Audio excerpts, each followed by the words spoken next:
Assalamualaikum warahmatullahi wabarakatuh. Ketemu lagi bareng aku, Elok Arumsari di Oma Elok Channel. Kali ini aku bakalan bagi resep lontong daun pisang yang super praktis, simple, dan gampang banget dibikin. Jadi buat kalian yang masih sering banget gagal bikin lontong daun pisang, kalian harus tahu resep yang satu ini karena tekstur dari lontong yang satu ini benar-benar kenyal, padat. Pokoknya enak banget. Apalagi sebentar lagi bakalan lebaran, kalian bisa praktekin segera. Pertama-tama masak air di dalam panci, banyaknya itu adalah 1 liter atau 1000 ml, pokoknya 1 liter ya. Setelah itu didihkan.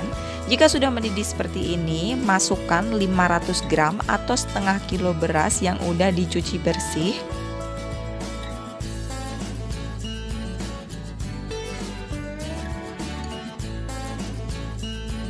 Nah, supaya lontongnya itu berasa gurih, ada rasa gurihnya gitu, kalian bisa tambahkan 1 sendok teh garam. Lalu lanjut masak hingga airnya menyusut. Sesekali jangan lupa sambil diaduk-aduk supaya bagian bawahnya itu nggak berkerak. Nah, kalau air udah menyusut seperti ini, kalian matikan api kompor. Setelah itu tutup pancinya dan diamkan beras aron ini selama 30 menit.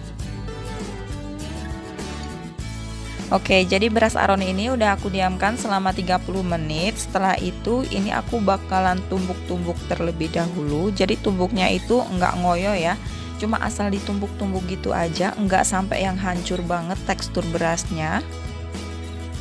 Kurang lebih penampakannya seperti ini ya. Jadi berasnya itu enggak dibuat yang hancur banget. Ini tujuannya ditumbuk supaya nanti waktu jadi lontong itu lontongnya lembut. Ambil nasi aron tadi sebanyak 1 genggaman, setelah itu bentuk memanjang seperti ini. Jangan lupa pakai sarung tangan plastik supaya enggak lengket.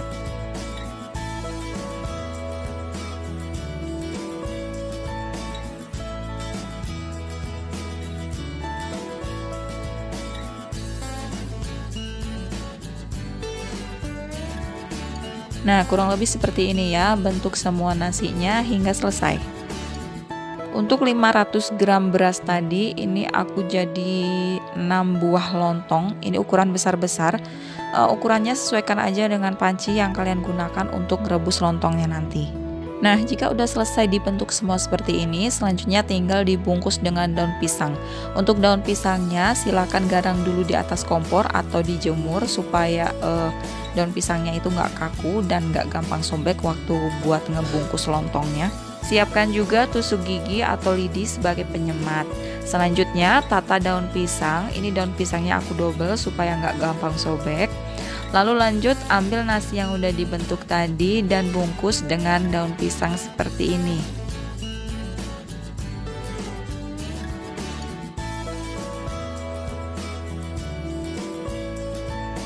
Di masing-masing sisinya sematkan tusuk gigi atau lidi yang udah kita siapkan tadi.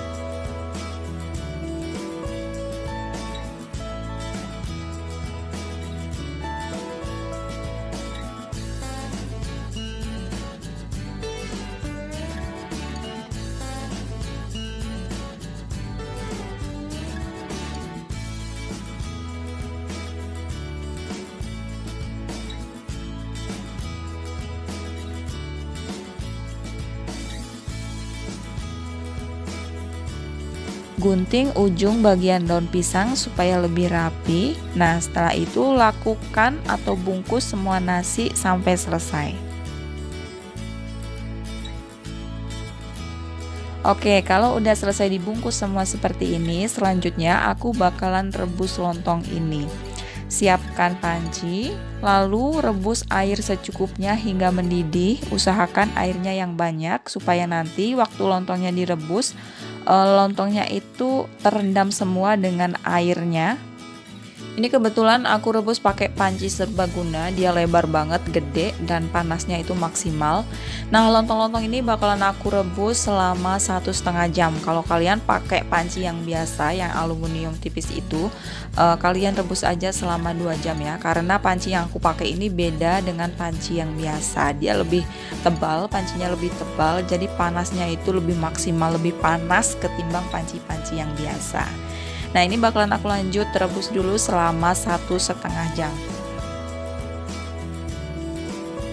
1,5 jam kemudian, lontong bungkus daun pisang aku udah jadi, geng. Tapi kalau kalian ngerebusnya pakai panci biasa, ingat kalau kalian pakai panci biasa rebus selama 2 jam ya. Nah, kalau udah matang seperti ini tinggal angkat dan tiriskan. Usahakan saat meniriskan lontong itu posisinya berdiri supaya air yang ada di dalam lontong ini benar-benar turun ya. Jadi supaya nanti lontongnya itu nggak cepat basi. Nah, gimana? Simple banget kan bikin lontong daun pisang ini. Mulai sekarang nggak ada lagi tuh lontong yang lembek-lembek atau yang masih bentuk beras. Ini lontong tuh teksturnya kenyal banget, lembut, kalian bisa lihat sendiri, dan wangi daun pisang. Oke, sampai di sini dulu resep lontong daun pisang kali ini. Sebentar lagi lebaran, jangan lupa dipraktekin ya. Semoga kalian suka, semoga bermanfaat. Jangan lupa share ke seluruh sosial media yang kalian punya. Sampai jumpa di resep Oma Elok selanjutnya. Wassalamualaikum warahmatullahi wabarakatuh.